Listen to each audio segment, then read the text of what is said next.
Assalamualaikum warahmatullahi wabarakatuh.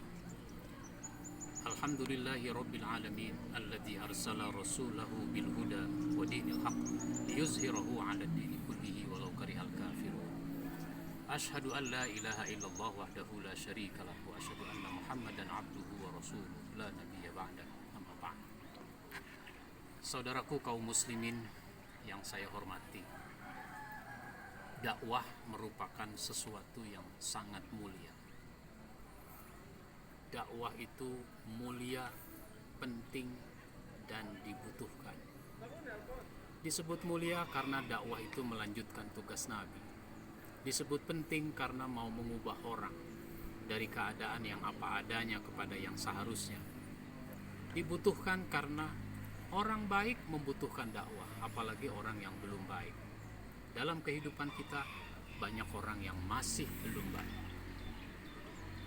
Maka kalau kita berdakwah, terlibat di dalam dakwah, menjadi bagian dari dakwah, maka kita harus berbahagia. Berbahagialah kalau kita berdakwah. Memang kenapa bahagia? Pertama, karena dakwah itu melanjutkan tugas Nabi. Betapa mulianya melanjutkan tugas Nabi. Bahagialah melanjutkan tugas Nabi. Berapa banyak orang bahagia menjadi penyanyi, betapa bahagia orang menjadi seniman. Kenapa? Melanjutkan generasi terdahulu. Sekarang kita melanjutkan dakwah. Yang kedua, kita bahagia karena keutamaannya sangat besar, pahalanya sangat banyak. Dalam satu hadis Rasulullah Shallallahu Alaihi Wasallam menyebutkan, man dalla ala khairin falahu mislu ajri fa'ilihi. Barang siapa yang menunjukkan pada kebaikan, maka dia mendapatkan pahala dari amal orang yang melakukan kebaikan itu. Ada orang pelit misalnya, bakhil, kita dakwah kepadanya sehingga sekarang dia menjadi orang yang senang bersedekah, senang berderma.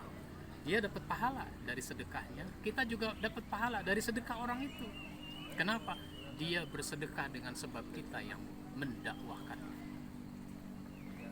Nah, yang ketiga, bahagia kita berdakwah karena kalau ibarat kendaraan kita punya rem yang pakem. Rem itu sangat diperlukan untuk menghindari kecelakaan. Kita punya rem yang pakem. Kalau saya mau melakukan hal-hal yang tidak benar, saya mikir ulang, nggak jadi. Kenapa? Kemarin saya ngomong tentang kebaikan, tadi saya ngomong tentang kebaikan, masa saya melakukan yang sebaliknya? Nggak jadi, ngerem.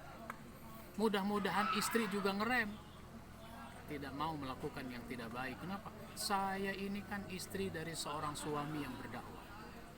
Mudah-mudahan anak juga ngerem. Kenapa?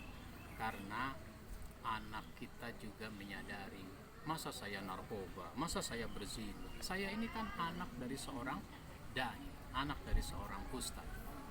Nah, berbahagialah kita berdakwah. Maka mari kita lanjutkan tugas dakwah, kita semarakkan dakwah, kita kembangkan dakwah, biar supaya masyarakat kita menjadi orang-orang yang beriman dan taat kepada Allah Subhanahu wa ta'ala.